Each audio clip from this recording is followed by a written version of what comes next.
The Water Creatures and Their Contribution to Life. By Alan Lee Whiteman. The water creatures are a native species to the travel world that brought the Nefelim to the solar system, and consequently to Earth access. The planet once had vast oceans that supported tens of thousands of the alien species, but no more. Underground in the planet are generally lateral tunnels mostly filled with the remaining water on the planet, and these tunnels are now the natural habitat of the creatures. Some of the tunnels are fully dry and are effectively off-limits to the creatures, others are half full of water, allowing for some degree of transit. They have hemisphere-shaped bodies with the mostly flat underside facing downwards with 10 to 12 strong muscular and flexible tentacles descending from the closed central area of the underside. The tentacles for an adult of the species can be up to a foot in diameter and are used like octopus arms for both swimming and grappling of submerged rocks to assist in moving. Contrary to the images shown below, the tentacles are grouped closely together in the center of the underside. Their bodies have internal bladders of a sorts to assist in buoyancy control. They can be fully submerged like whales or rise partially above the water surface.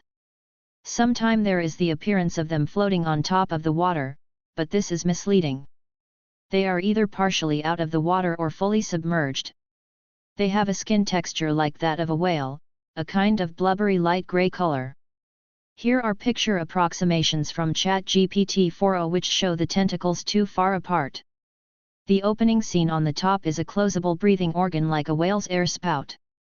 They do not have eyes. Here are some more aquatic-based images, outside just for demonstration.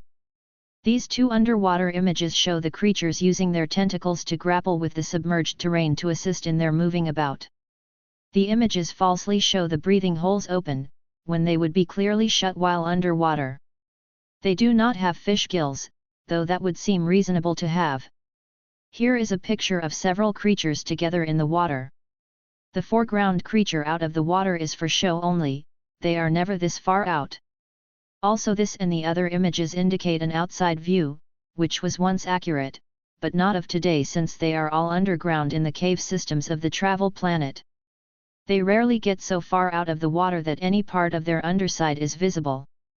The Nefelim joined the water creatures in their underground cavern lair and further extended the tunnel network to drier areas for their own habitat needs. The two species are not symbiotic in the normal sense of the word, more that they consciously work together to complete the travel mission. Both species knew that the travel activity would take them into interstellar space and that the only reasonable place to live was far underground as the surface area would become untenable in the cold and dark. The water creatures are the telepaths for the Nefelim, providing a communications link of a sorts with other races who stayed behind. They also secrete a prized oil or gel-like substance that helps prolong the life of the Nefelim species, not quite a fountain of youth fluid, but life elongating in conjunction with food and other nutriments. The creatures are effectively bound to the travel planet and know that there is no viable means for leaving, thus being doomed to extinction as the inner core heat of the planet dissipates. They once lived in vast herds swimming together like jellyfish, rising and descending together as sunlight comes and goes. They have cousins of a sort on Jupiter, creatures which are more gas bag in construction.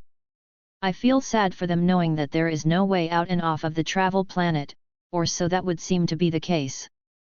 They will die unless a way can be found to move them here. Maybe a way can be found to save some of the smaller children. There is one adult still on Mars, though its place of residence is effectively a jail cell, despite that not being the intent. The one on Mars does indicate that there was once a way to get an adult of the species off of the travel planet. Perhaps the Nefelim will bring some with them on their travel moon.